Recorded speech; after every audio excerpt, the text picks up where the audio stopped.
What you want, when you want it, where you want it. This is The Mesh.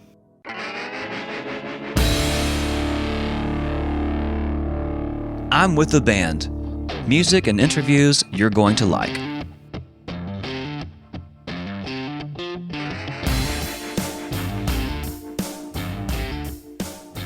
Hello and welcome to I'm with the Band here on the Mesh Podcast Network.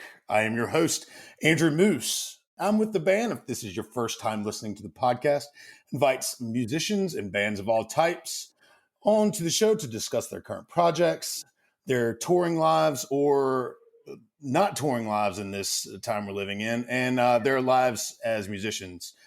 This episode of I'm with the Band is produced in partnership with the No Contact Concert Series, Codex Sound, and Midwood Entertainment. More about that later. If you're considering advertising on the Mesh Podcast Network, it's a low-cost option to reach a targeted audience. And I've heard only the only people who listen to podcasts have a bunch of money and all they want to do is spend it with your business. So if you will, send us an email at info@themesh.tv and we can get you guys sorted out on that.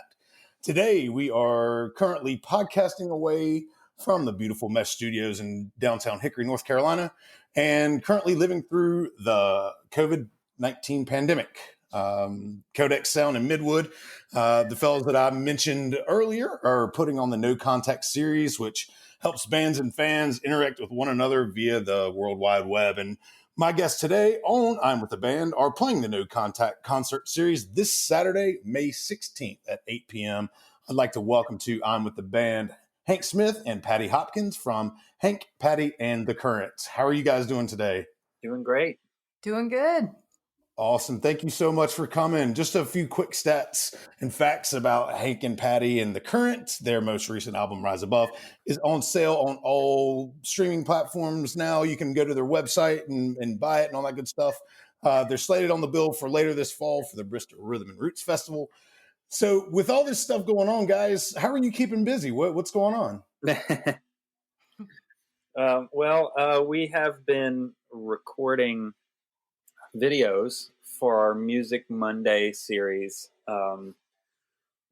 separately within our own homes using our iPhones to get the video and a website called BandLab to get the audio, which is made by the same company that makes SoundCloud. So it's web-based multi-tracking, and we established a band account with BandLab, which is free to sign up.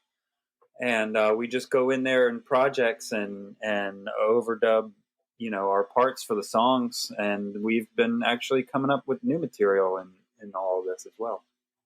Oh, that's killer. I've talked to a bunch of bands during this time, and it seems like everybody's trying to migrate to that online platform.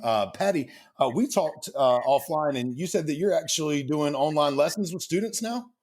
That's right.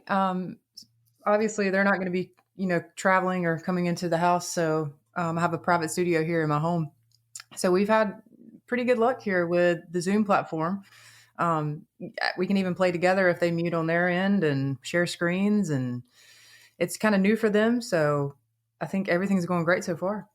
Awesome. This whole thing that we're going through is just new to everybody, and we're just trying to get used to it. And, and I think a lot of bands in particular are really using the technology that we have available to us to dive into it and kind of take the bull by the horns, if you will, and just do what we can. The platform that Hank was talking about sounds like it'd be great just to do anything from rehearsing to recording, all that stuff. Your new album, Rise Above, tell me, how long has that been out? Where'd you guys do the recording on that? We recorded that last spring, last March, I guess, at Hondo Creek Studios in Pittsburgh, which is Wes Lashow design, same as Manifold, which is a big studio here in Electric Ladyland in New York, actually. So we did the album in a weekend. Recorded everything basically live in the studio, overdubbed the vocals, and then released it in June of last year officially. Yeah, it's really cool. I got a chance to put ears on it when we confirmed the podcast, and you guys did great work there. It's songs of all different types of. I feel like there's all kinds of genres on that album. There's Americana, there's bluegrass, there's singer songwriter stuff. So how do you guys go about writing songs? Is it a collaborative process? Is there a primary songwriter in the band? How does that work? Well, it's been pretty collaborative. I think, we come from such diverse backgrounds musically, um, and there's such a wide range of American music out there. We've had, with all the technology growing up and being exposed to so many different kinds of genres. I think we all just, lay our part. Hank and I write tunes together a lot. Wouldn't you say, Hank? A lot of the Yeah, tunes that's right. um, we do collaborate, and then our members also bring bring their tunes to the table as well. Awesome. Right. Yeah, I was reading an article about the jam band Humphreys McGee and how they do songwriting, and they equated it to building with Legos. So part of their band, they bring different parts, and then they slam them all together and create one track, and it works pretty good for them. And that's just one band that I draw inspiration from in my musical endeavors. But what do you guys?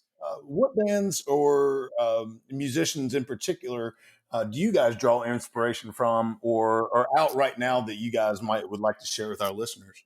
Oh man, we could fill up a Yeah. whole podcast just talking about that. For me personally, I have a teacher and mentor and friend in the form of a guy named Jens Kruger from the Kruger brothers, and he, in the last few years, he and I have become very close, and he's kind of shown me the way as far as composition and that kind of stuff goes in a way that I wasn't actively tapping into before. And he's a huge influence of also, no, I'm not trying to name drop by any means, but it is relevant, but have in the recent years, in the last couple of years, oddly enough, made friends with Bela Fleck, which has been pretty cool, considering my 25-year obsession with his music. And anything he does is solid gold as far as I'm concerned. But any non-banjo stuff, we are always looking for cool new things. This past week, honestly, Thundercat dropped a new album, and that is awesome. His last album, Drunk, was really good, but this one is fantastic. And Yeah, man, Thundercat's one of my favorites. That Them Changing song that he put out I think it was last year, man. Yeah, That's the one single, of my favorites. just fantastic. And so, like, there's a song on that album that as soon as I heard it, I was like, banjo version. We got to have it. Like, we got to do that. But right on. We draw inspiration and influence from all kinds of things. You just never know. There's been kind of a running joke in this band about how inspiration comes from odd places, and you never know what's going to inspire something.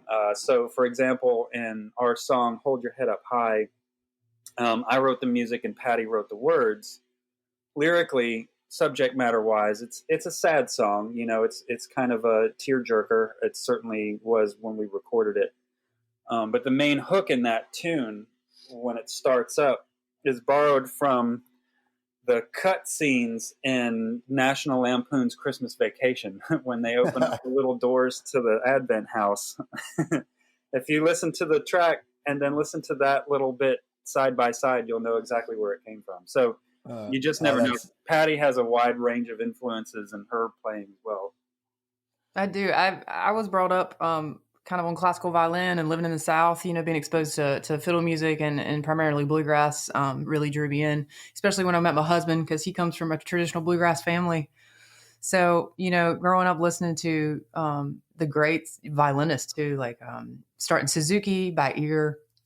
I had my influences were my educators, Joanne Bathier in Greenville, who brought this violin method to the Americas. And listening to people like, Itzhak Perlman and Yehudi Menuhin and the great classical violinists. And then I fell in love with people like Bobby Hicks that played with Bill Monroe, who's out there in Asheville, near Asheville, in Western North Carolina, and Aubrey Haney, and studied, went to fiddle camps, Mark O'Connor fiddle camps, and, really fell in love with the fiddle. So as far as my instrumental side, that's sort of very opposite, wide range spectrum there.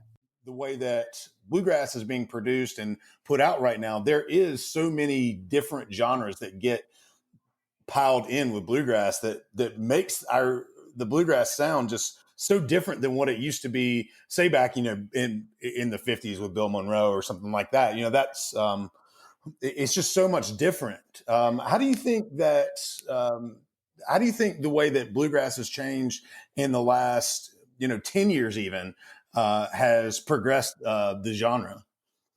I mean, I'll be honest with you. Hank and I love a good barn burner.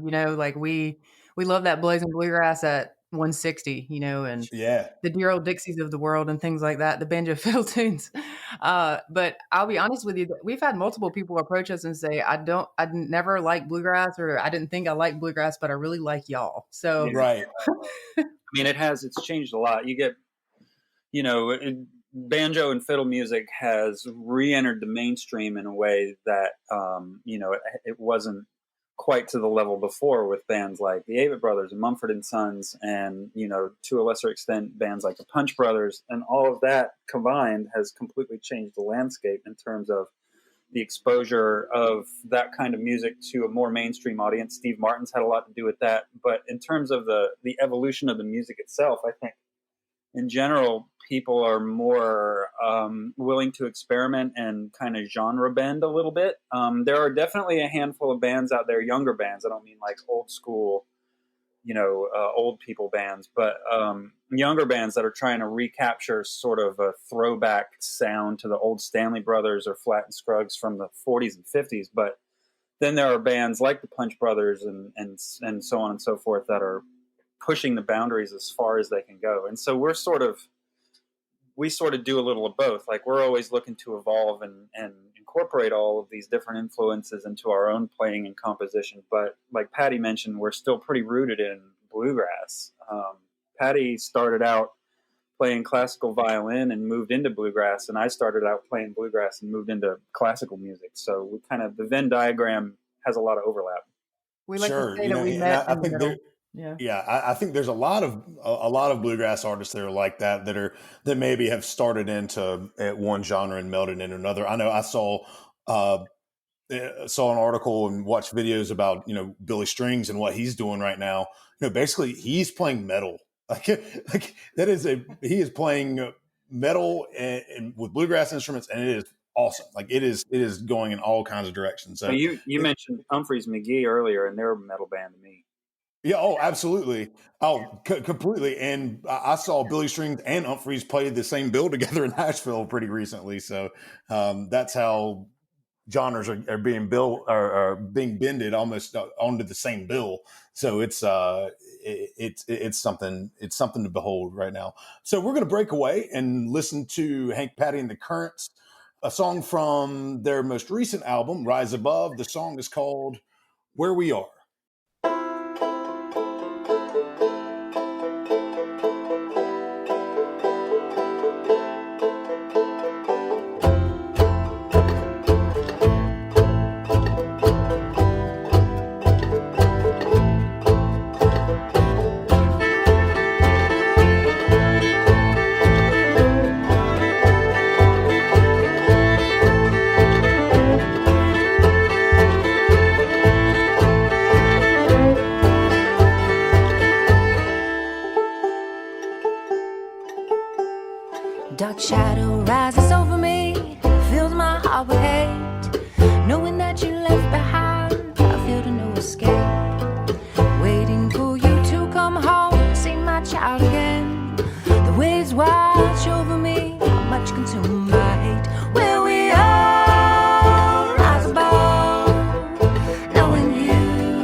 way. Now we all must change.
Online performances are starting to become the norm. And Pattie mentioned the Music Monday earlier in the podcast. Tell me, what are you guys doing with that, and how can folks listen to that? Well, we just came up, when all this was starting, we really wanted to be able to play for people, and that was online. So we created Music Mondays, where we release a video every Monday. And sometimes it's a demo of some new material that people have never heard before. Sometimes it's existing material. We release it on Facebook and Instagram as well as YouTube. Awesome. And one of those songs you shared with me, tell us a little bit about Windmills. The Windmills was written by our guitar player, Miss Billy Feather, who's in Durham, North Carolina. And she brought this tune to the table, and we fell in love with it. Thought it would be a great fit for this band. She also wrote a string arrangement for it. So in this particular version that you will hear, I'm playing 3 violins, the viola part, and our bass player is playing the cello and the bass part. That's awesome. And we're going to hear that version right now. So here is Hank, Pattie, and the Current's Windmills from their most recent Music Monday.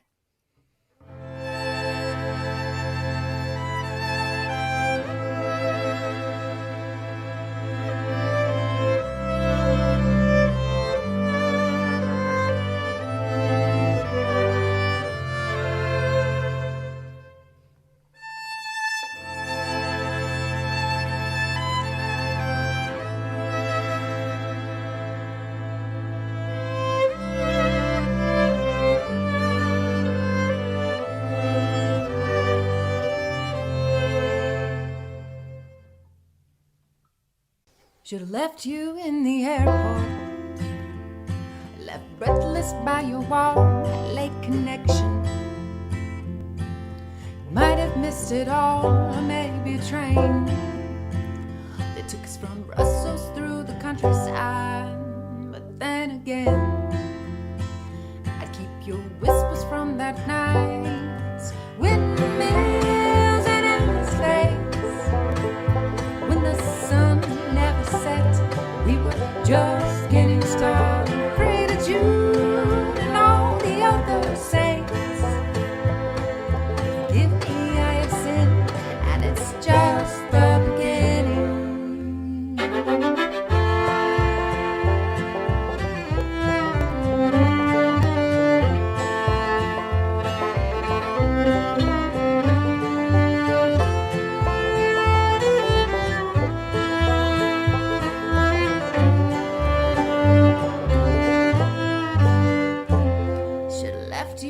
The summer rain, the night matched your matted hair, that painted light danced on your back in the wooden floor on every hotel bed. I rest my head on your shoulder and cry.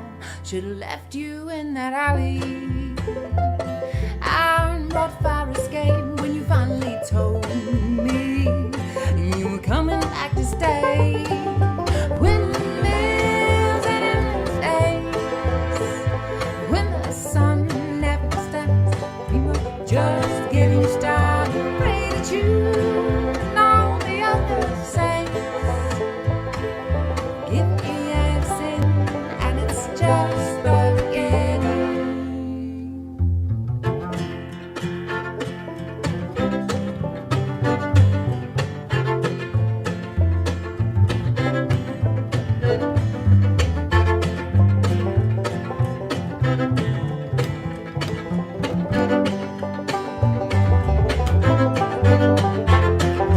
Windmills and endless days, when the sun never sets, we were just getting started. Pray that you and all the other saints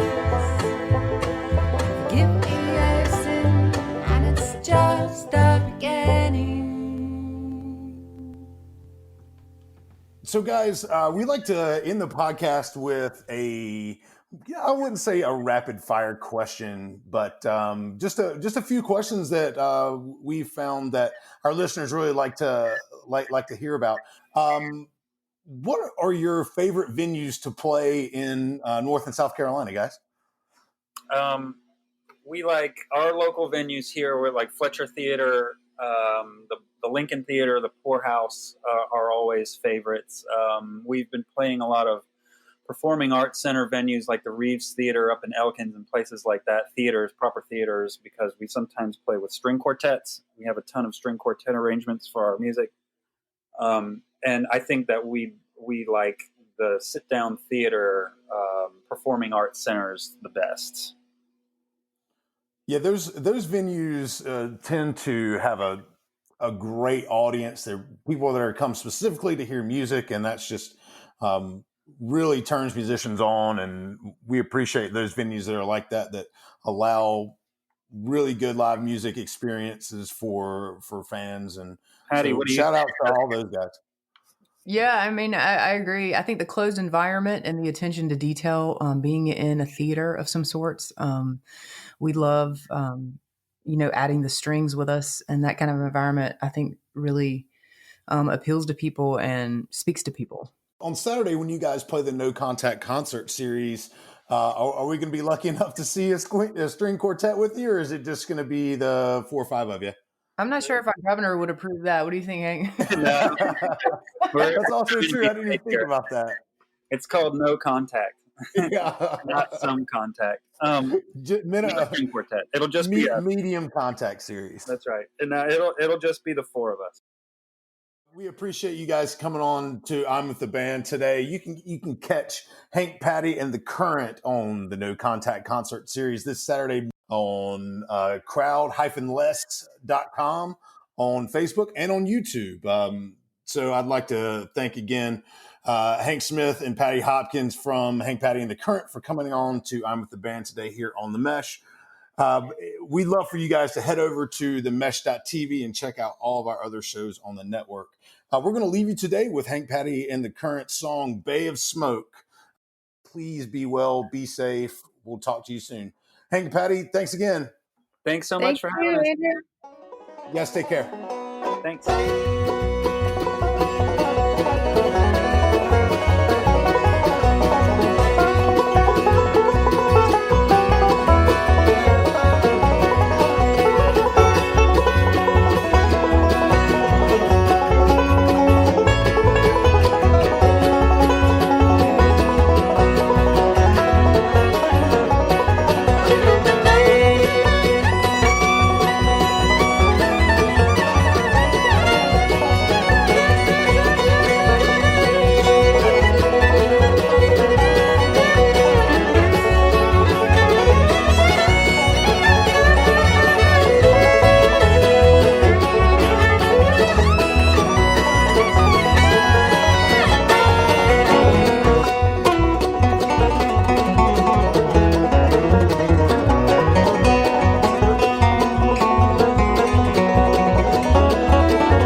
listening to The Mesh, an online media network of shows and programs ranging from business to arts, sports to entertainment, music to community. All programs are available on the website as well as through iTunes and YouTube. Check us out online at themesh.tv. Discover other network shows and give us feedback on what you just heard.